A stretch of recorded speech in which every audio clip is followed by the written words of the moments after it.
Assalamualaikum warahmatullahi wabarakatuh. Selamat pagi semuanya. Yang terhormat Dr. Andes Edi Subali MPD selaku dosen pengampu dari mata kuliah Bahasa Indonesia, dan teman-teman sekalian yang kami banggakan. Sebelum memasuki ke dalam materi, izinkan saya menyampaikan sebuah pantun. Gubernur butuh aspirasi, masyarakat kecil butuh solusi. Izinkan kami membuka presentasi, semoga dapat memberi esensi. Halo semuanya, kami dari kelompok 3 dengan saya Dona Marista dengan NRP 5015221036 dan rekan-rekan saya Cindy Melani dengan NRP 5015221046, Muhammad Bintang Alkafi 5015221067, Bagus Satya Pratama dengan NRP 5015221113 dan Raffi Firjatullah dengan NRP 5015221121. Kami akan menyampaikan sebuah materi berjudul Menelisik interrelasi jenis bacaan dengan kemampuan kepenulisan mahasiswa Institut Teknologi 10 November. Nah, mengapa kami mengangkat judul ini? Pastinya ada landasan atau ada hal yang mendasari mengapa kami mengangkat topik ini. Nah, apa sih latar belakangnya? Setelah itu terdapat analisis gap. Nah, analisis gap itu apa sih? Analisis gap adalah sebuah analisis yang memerhatikan sebuah jarak atau perbedaan antara apa yang ada atau sesungguhnya ataupun fakta dengan apa yang kita harapkan. Nah, dalam membaca, beragamnya minat yang dimiliki seseorang ini kan turut berpengaruh dalam memilih bacaan yang mereka sukai. Di sisi lain, seorang mahasiswa itu dituntut untuk berproses, untuk belajar gitu, untuk dapat menghasilkan karya tulis yang bersifat saintifik. Nah, maka dari itu, ada interrelasi yang kuat dengan sifat kausal antara kebiasaan bacaan yang dibaca dengan kemampuan menulis ilmiah yang baik, sehingga setiap individu nantinya dapat menyesuaikan diri melalui pendekatan-pendekatan dan kemampuan-kemampuannya agar dapat menciptakan karya tulis ilmiah yang baik dan benar. Nah, pastinya dalam penyusunan jurnal ini ada masalah yang nantinya akan dibahas lebih lanjut dan akan ditelusuri atau dianalisis. Nah, apa saja sih masalah yang mendorong jurnal ini yang akan menjadi bahasan di jurnal ini? Untuk yang pertama, apa saja jenis bacaan yang dibaca oleh mahasiswa ITS? Yang kedua, bagaimana kemampuan menulis mahasiswa ITS? Selanjutnya, apa pengaruh antara jenis bacaan dengan kemampuan menulis? Dan yang terakhir, bagaimana membangun kemampuan menulis yang baik dengan menginternalisasikan bacaan? Tujuan penelitian yaitu yang pertama untuk mengetahui jenis bacaan yang dibaca oleh mahasiswa ITS. Yang kedua yaitu untuk mengetahui kemampuan menulis mahasiswa ITS.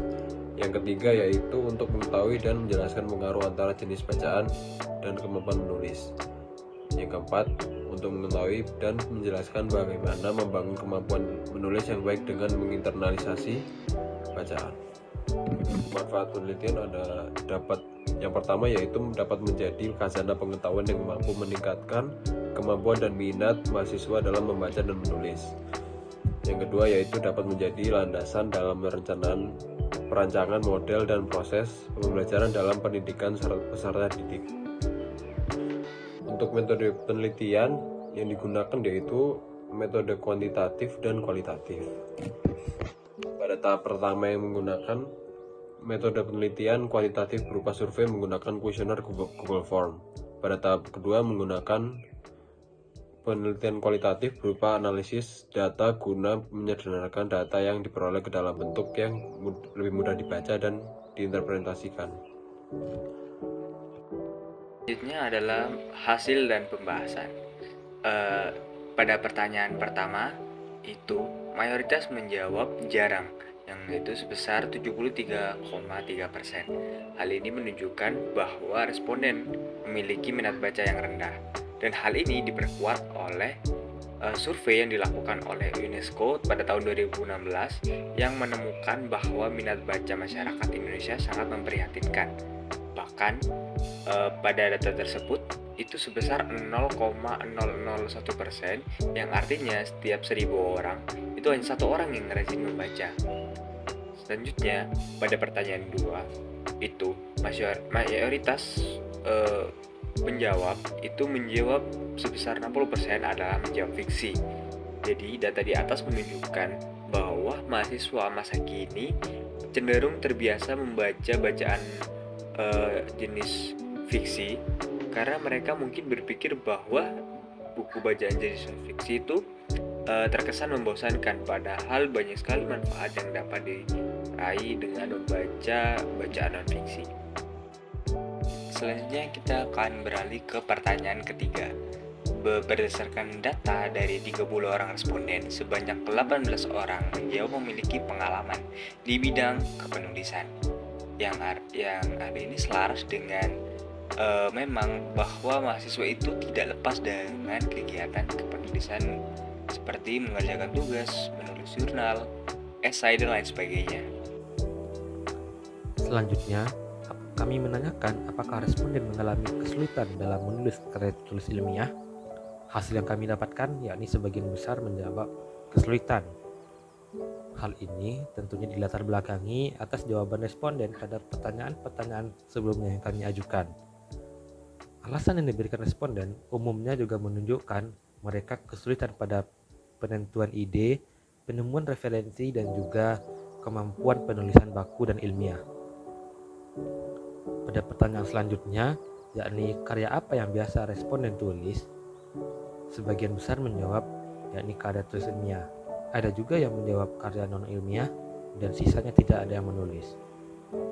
Hal ini menunjukkan bahwa meskipun responden cenderung membaca karya fiksi, tetapi mereka masih mempunyai kemampuan dalam menulis karya tulis ilmiah yang dasarnya adalah fakta dan data, sehingga juga dapat disimpulkan bahwa jenis bacaan yang biasa dibaca responden tidak terlalu berpengaruh atas kemampuan menulis dari responden itu.